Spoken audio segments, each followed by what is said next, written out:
Hi hello అందరికీ నమస్కారం. ఈరోజు మన వీడియోలో గత కొద్ది రోజులుగా లోక్సభ ఎలక్షన్స్ కావచ్చు, అసెంబ్లీ ఎలక్షన్స్ కావచ్చు, బీఆర్ఎస్ పార్టీ అట్టర్ ఫ్లాప్ కావడానికి కొన్ని కారణాలు మనకు సోషల్ మీడియాలో ట్రోల్ అవుతున్నాయి.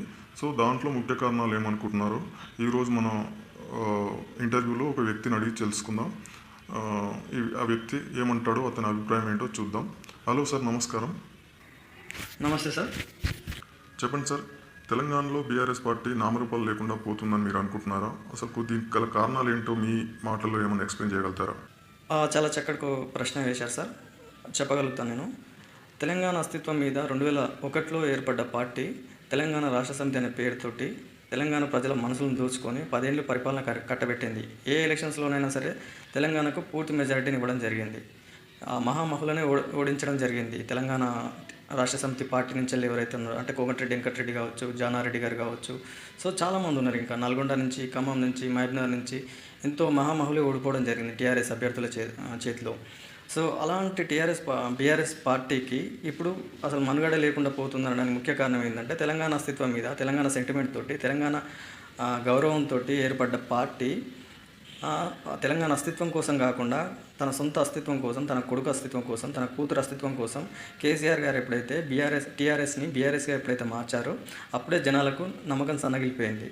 సో అట్లే అతని లీడర్లు కూడా ఎవరైతే మహబూబ్నగర్ నుంచి ఒక మంత్రి, నల్గొండ నుంచి ఒక మంత్రి, సో వీళ్ళు కొన్ని అరాచకాలు చేయడం జరిగింది. అరాచకాలను జనాలు సహించలేకపోయారు. అందుకోసం ఏంటంటే తుడుచుకుపెట్టుకుపోయింది. ఆల్మోస్ట్ ఆల్ ఖమ్మంలో, నల్గొండలో, మహబూబ్నగర్లో తుడుచుకుపెట్టే ప్రయత్నం జరిగింది. సో ఎందుకు అనంటే వాళ్ళ మంత్రులు, వాళ్ళ సన్నిహితులు చేసిన అరాచకాల వల్లనే. సో ఇదే బెస్ట్ ఎగ్జాంపుల్ అని చెప్పేసి మనం చెప్పుకోవచ్చు. అంటే మీరు అనేదాన్ని బట్టి చూస్తే బీఆర్ఎస్గా ఉన్న రోజులు ప్రజలు ఈ పార్టీని ఆదరించకపోవచ్చు అంటారా? మరొక మంచి క్వశ్చన్ వేశారు. అంతేనండి, తెలంగాణ అస్తిత్వం గురించి, తెలంగాణ సెంటిమెంట్ తోటి ఏర్పడ్డ పార్టీని అలా కాకుండా మీరు మీ సొంత ప్రయోజనాల కోసం భారత రాష్ట్ర సమితి అని చెప్పేసి విస్తరించాలి అని చెప్పేసి ఢిల్లీలో, పంజాబ్లో ఉన్న రైతులకు తెలంగాణ ఆస్తిని మొత్తం దోచిపెట్టడం కావచ్చు, మహారాష్ట్రకు పోయి 100 కోట్లు పెట్టి ఆ కాన్వాయ్ని తీసుకొని పోయి ఆడేదో సర్పంచ్ని గెలిపించుకుంటాం, ఇది గెలిపించుకుంటాం అని చెప్పేసి పోయి మన పైసలన్నీ తీసుకుపోయి వాళ్ళకి ఇవ్వడం, అదంతా జనాలు చీకొట్టారు, జనాల దృష్టిలో పడింది. అందుకోసం అని చెప్పేసి బీఆర్ఎస్గా ఉన్న రోజులు మళ్ళీ దాన్ని ఆదరించే ప్రసక్తే లేదు నా సొంత అభిప్రాయం ప్రకారం.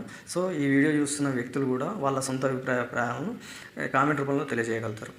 ఇప్పుడున్న పరిస్థితుల్లో మరి కాంగ్రెస్కు ప్రత్యామ్నాయం బీజేపీ ఉంటుందంటారా, లేకపోతే ఈ బీఆర్ఎస్ ఉంటుందంటారా?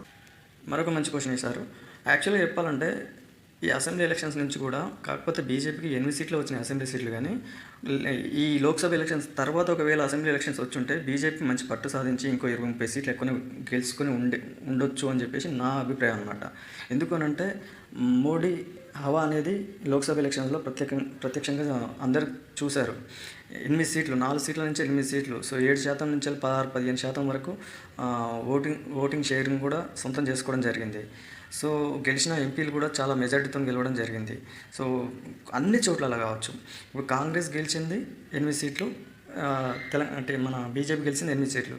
ఆ మిగతా 8 సీట్లలో కూడా సెకండ్ పొజిషన్లో ఎవరున్నారు అని అంటే ఓన్లీ కేవలం బీజేపీ వాళ్ళు గెలిచిన కాడ కాంగ్రెస్ వాళ్ళు ఉన్నారు, కాంగ్రెస్ వాళ్ళు గెలిచిన కాడ బీజేపీ సెకండ్ ప్లేస్లో ఉంది, కానీ ఎక్కడ బీఆర్ఎస్ అనే ఆప్షనే లేకుండా పోయింది. కావాలంటే మీరు చెక్ చేసుకోండి. సో బెస్ట్ ప్రత్యామ్నాయం ఏంటంటే బీజేపీ రాబోతుంది. అంటే ఇప్పుడు 2028 ఎలక్షన్స్లో మళ్ళీ బీఆర్ఎస్ పుంజుకునే అవకాశం లేదంటారా?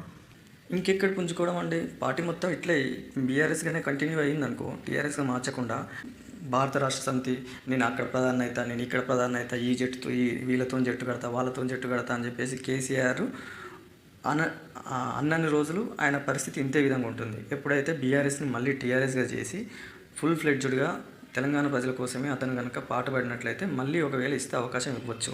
ఇంకొక క్వశ్చన్ సార్, ఇప్పుడు అసెంబ్లీ ఎలక్షన్స్ అయిపోయినాయి, లోక్సభ ఎలక్షన్స్ అయిపోయినాయి, ఇప్పుడు ఎమ్మెల్సీ ఎలక్షన్స్ కూడా కౌంటింగ్ జరుగుతూ ఉంది. దాంట్లో కూడా సెకండ్ ప్లేస్లో ఉన్నట్టుండ్రు రాకేష్ రెడ్డి, తీన్మార్ మల్లన్న ఫస్ట్ ప్లేస్లో ఉన్నట్టుండ్రు. సో వీళ్ళిద్దరిలో ఎవరో ఒకరు గెలుస్తుండొచ్చు. బట్ ఏంటంటే అక్కడ కూడా పరాభవం ఒకవేళ ఎదురైతే నెక్స్ట్ వచ్చే స్థానిక సంస్థలు కావచ్చు, ఎంపీటీసీ, సర్పంచులు, జెడ్పీటీసీలు, వాటి గురించి మీరేమనుకుంటున్నారు? అనుకోవడానికి ఏం లేదు. ఇప్పుడు ఏంటి, ఒకవేళ ఎమ్మెల్సీ గెలిచినా కూడా అది అక్కడ అధికార పక్షం కానీ బీజేపీలో కానీ సరైన క్యాండిడేట్ లేకపోవడం వల్ల అన్ని ఓట్లు వచ్చినాయి. అంటే ఏంది, పోయినసారి ఉన్నంత నమ్మకం అనేది తీన్మార్ మల్లన్న ఎందుకో ఏ విషయాలను జనాలకు తెలుసు. నమ్మకం కోల్పోయాడు కనుకనే ఆ మాత్రం రాకేష్ రెడ్డికి ఓట్లు పడ్డాయి. అంతేగాని అవి అన్ని తెలంగాణ టీఆర్ఎస్ ఓట్లు, బీఆర్ఎస్ ఓట్లు అని చెప్పేసి మనం అనుకోలేము.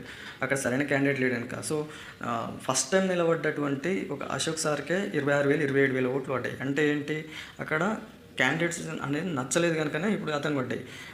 పోయినసారి కోదండరామ్ సార్ కంటే బెటర్ పర్ఫార్మెన్స్ అశోక్ సార్ ఇచ్చాడు ఈసారి. సో దీన్ని బట్టి మనం అర్థం చేసుకోవచ్చు.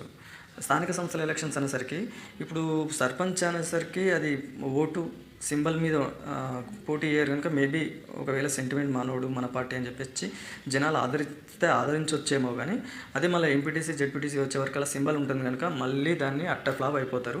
ఈసారి ఎంపీటీసీలు కావచ్చు, ఎంపీపీలు కావచ్చు, జెడ్పీటీసీలు జెడ్పీపీలు కావచ్చు, మొత్తం మళ్ళీ ఎవరికి రాబోతున్నాయి అని అంటే కాంగ్రెస్ లేదా బీజేపీ.